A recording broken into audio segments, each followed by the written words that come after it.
Welcome to Digits. I'm Steve Russolillo. Sony and Microsoft are preparing for one of the biggest holiday battles in years as the companies overhaul their video game consoles. But software could be a decisive weapon this time around.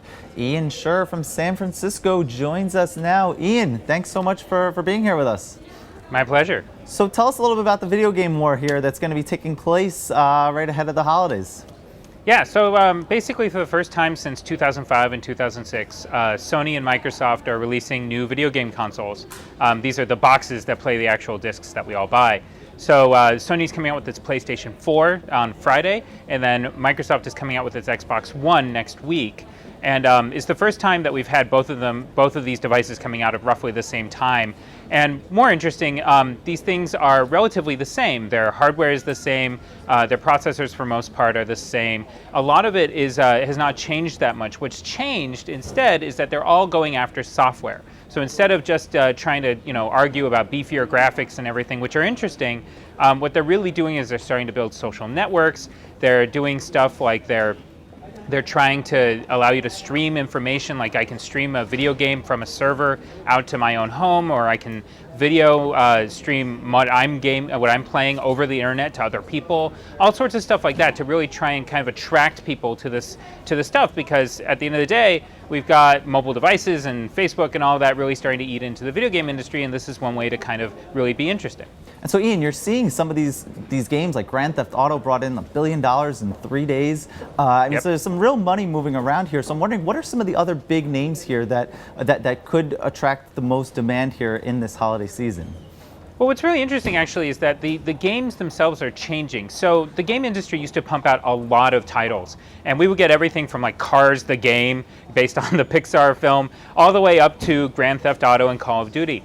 And now what's happened is a lot of the companies have actually tried to shrink the number of games they're making, and as a result, they're getting bigger and bigger kind of sales on fewer and fewer games. So Grand Theft Auto 5, for example, made $1 billion in 3 days, as you said. Call of Duty, which is made by Activision, it has also been ranking right up there. They said that they sold roughly $1 billion in their first day to retail. We don't know how many they sold to customers yet, but clearly there's a lot of money moving around.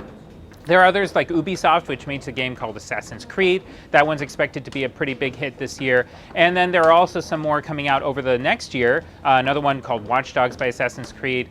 There's one called Titanfall, which is being produced along with EA. That's going to be a big game. That's a shooter game in the future. Stuff like that. So there's, what's interesting, and you'll see that there's a trend here, is that we're looking at, with the exception of a lot of sequels. I mean, Call of Duty is on like its bajillionth sequel at this point. And you also have Assassin's Creed. It's on its 7th sequel. Battlefield, which is another game that's a shooting game in war, its 4th sequel. You're seeing a trend here, which is very interesting because it follows the movie industry, right? You've got bigger and bigger receipts, and you've got fewer and fewer new games. You know what's so interesting, Ian, is you talked earlier about how a lot of people are playing games on the iPad or on their cell phones or whatnot. These consoles are not cheap. The new PlayStation goes for about $400, the Xbox for $500. Is there anything here, what sort of differentiates the two? And if you're a potential customer, why would you choose one over the other? Sure. So first off, it's worth thinking. I mean, these are high-powered computers, essentially, right? They're actually using the same chips that are in our computers. So for the most part. So that's part of why you're spending so much. But the other thing is that part of the way that they've tried to differentiate themselves is that, for example, Sony has the streaming video game information, like I told you about earlier, where you basically are able to play a very high-powered video game on a server way far away, and they stream the video to your box, just like Netflix streams movies to you. So that's a really cool new technology. One thing that Microsoft is doing is that it's leaning heavily on Kinect. I'm sure you remember that motion-controlled sensor that you can use.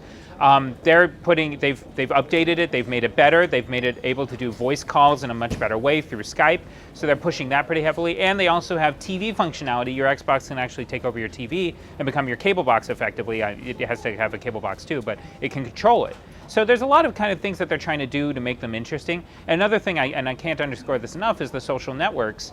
They're both really heavily going into social. For example, with the PlayStation, you can zoom over video clips of like your epic battles to Facebook very easily. And they're all trying to really kind of become friends with the internet, because for the most part, consoles have been very insular for a very long time, and they've allowed you to play games against people over the internet, but they haven't worked with social networks really very well. So this is one of those things where they're trying to build their own social networks, Xbox Live, PlayStation Network, and they're trying to work with the ones that we all know as well.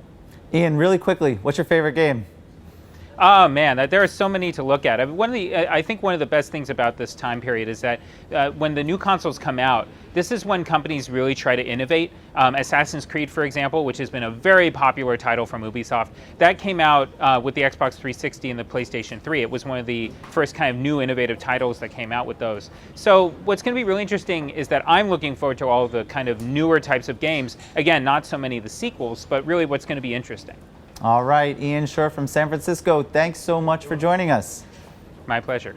And I'm Steve Russolillo. Thanks so much for watching Digits.